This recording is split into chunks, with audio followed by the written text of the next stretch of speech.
4 conseils pour impressionner votre client en entretien. Parmi les assistantes que j'accompagne, je remarque une certaine appréhension à l'approche d'un entretien professionnel car elles ont peur de tomber sur des questions pièges ou sur la question qui pourrait les laisser sans voix.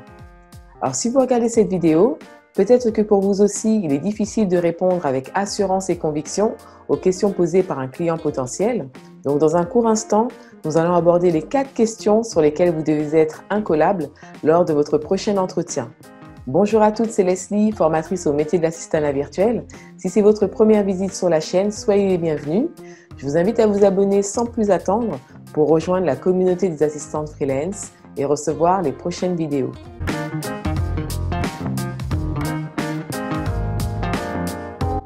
Alors tout d'abord, il faut savoir que les entretiens professionnels peuvent se tenir en présentiel, mais aussi en visio, si vous êtes habilité à collaborer à distance. Donc pour cela, vous pouvez utiliser plusieurs outils comme Zoom, Teams, Skype ou encore Google Hangouts.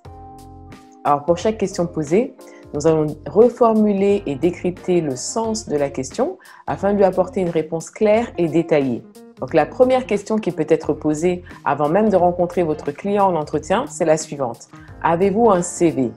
Alors comme vous le savez, le CV est principalement utilisé en entreprise lorsque celle-ci recherche un candidat au poste de salarié. Donc en théorie, si vous êtes indépendante, vous n'avez aucune obligation de le fournir. Alors, comment faire lorsqu'un client vous fait expressément la demande ? Pour autant, je vous déconseille de répondre non à la question posée. Déjà parce que c'est trop direct et catégorique. Et en général, nous avons tous eu un passé professionnel en tant que salarié, donc en théorie, nous possédons tous un CV plus ou moins à jour et qui traîne dans nos archives. Donc en guise de réponse, il convient tout simplement de désamorcer sa demande par une simple suggestion, en lui disant par exemple « En tant qu'indépendante, je peux vous adresser dès aujourd'hui un courrier pour vous exposer mon parcours professionnel, ma mission à ce jour ainsi que mes motivations pour la mission proposée. En complément, je peux également vous adresser ma vidéo de présentation. Qu'en pensez-vous ? » Donc, ce qui est intéressant dans cette réponse, c'est que vous n'imposez rien à votre interlocuteur. Bien au contraire, vous lui laissez le choix en lui faisant une suggestion bien plus intéressante et appréciable qu'un simple CV. Alors, vous allez sûrement me dire, mais pourquoi certains professionnels demandent-ils un CV ? Ils n'ont probablement pas l'habitude de collaborer avec des prestataires indépendants ou ne connaissent tout simplement pas les différentes alternatives. Cependant, veillez toujours à garder un CV bien à jour. Pourquoi ? Je tiens à attirer votre attention sur un point bien précis. Il faut savoir que certains professionnels doivent justifier du profil des prestataires avec lesquels ils sont amenés à collaborer. Si je prends le cas des organismes de formation, comme c'est le cas pour mon entreprise AF Conseil et Formation, il est obligatoire de demander un CV ainsi que les diplômes de nos prestataires et d'établir un contrat en bonne et due forme. Donc cela fait partie des obligations administratives et réglementaires de la certification Calliope qui répond à des critères de qualité bien spécifiques. Donc si vous êtes assistante en ressources humaines ou spécialisée pour accompagner les organismes de formation dans leur démarche qualité, il vous sera indispensable de fournir un CV à jour avant d'entamer toute démarche de collaboration.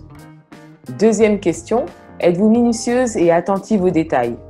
Cette question est très importante et je remarque qu'elle revient assez souvent, notamment dans le descriptif des missions proposées. En vous posant cette question, votre interlocuteur souhaite savoir si vous avez l'œil attentif aux détails, c'est-à-dire un regard suffisamment éclairé pour déceler les petites anomalies, soit pour améliorer les process déjà en place ou pour apporter des solutions sur mesure. Alors à cette question, ne vous contentez pas de répondre « oui », je suis attentive aux moindres détails. Non, vous devez bien évidemment argumenter et apporter des exemples concrets. Alors je vais prendre l'exemple d'Élodie, qui est l'une de mes stagiaires à la formation que je dispense et qui a relevé un détail très important lors du premier entretien avec son client. En quelques mots, voici ce qu'elle a dit à son client.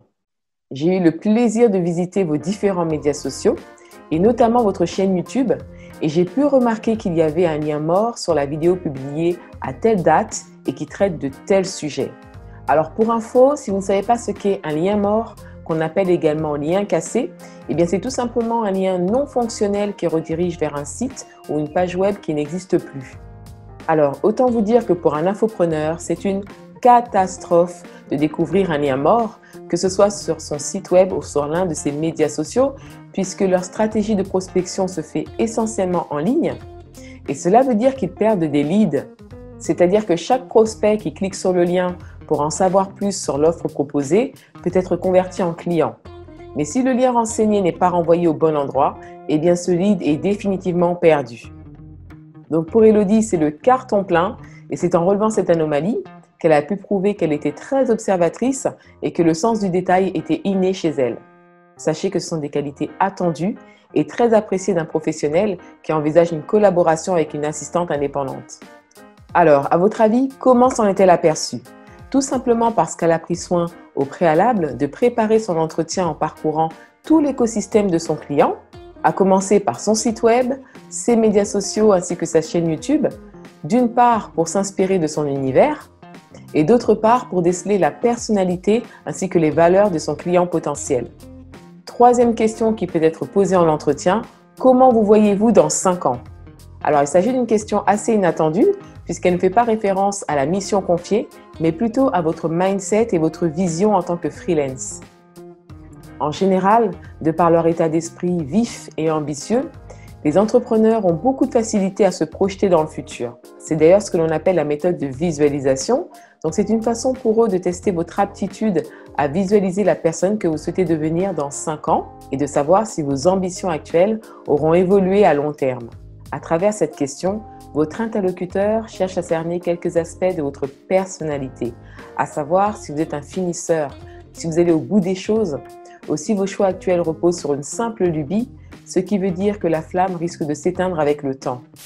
À cette question, je vous conseille d'apporter une réponse sincère et impactante. Lorsque la question m'a été posée, j'ai tout simplement répondu « Cela fait plus de 18 ans que j'évolue en tant qu'assistante de direction dans différents domaines qui m'apportent pleine satisfaction et aujourd'hui, par soif d'ambition, j'aspire à relever de nouveaux défis. Dans 5 ans, je me vois non seulement à vos côtés en tant que collaboratrice, mais également à la tête d'une équipe de collaborateurs voués à participer à la croissance de votre entreprise. » La réponse que vous allez apporter à votre interlocuteur doit être convaincante et peut s'avérer être déterminante. En général, ce type de question intervient en fin d'entretien et si le client hésite entre plusieurs profils, par exemple, eh bien, c'est ce genre de question qui va trancher et faire la différence tout simplement pour l'aider à prendre sa décision finale. Faites également attention à ne jamais répondre maladroitement à une question par manque d'arguments. Par exemple, si on vous demande « En quoi êtes-vous la collaboratrice idéale pour la mission proposée ?» Sachez lire entre les lignes et décrypter l'idée qui se cache derrière chaque interrogation. À travers cette question, votre interlocuteur souhaite analyser votre capacité à mettre en avant vos atouts, vos points forts et ce qui vous distingue en tant que personne unique. Alors, il ne faudrait pas résumer ce qui a déjà été dit en entretien, ni de vous vanter que vous êtes la meilleure et que personne ne vous arrive à la cheville, puisque le but ici n'est pas de démontrer que vous avez un ego surdimensionné, bien au contraire, vous devez savoir vous démarquer avec finesse et modestie. Vous pouvez par contre rebondir sur un besoin exprimé par votre client, puis argumenter en citant votre valeur ajoutée, ainsi qu'un exemple concret tiré de votre expérience professionnelle. Donc vous l'avez compris, un entretien professionnel se prépare à l'avance. Et pour le réussir, vous devez tout simplement anticiper les objections et vous préparer à y répondre. Si vous prenez le temps de bien structurer vos réponses aux questions éventuelles, cela ne fait aucun doute que vous laisserez une empreinte indélébile dans l'esprit de cette personne qui, je l'espère, deviendra votre client. Si vous avez apprécié cette vidéo, n'oubliez pas le petit pouce en l'air. En attendant, portez-vous bien. Quant à moi, je vous retrouve très vite. À bientôt!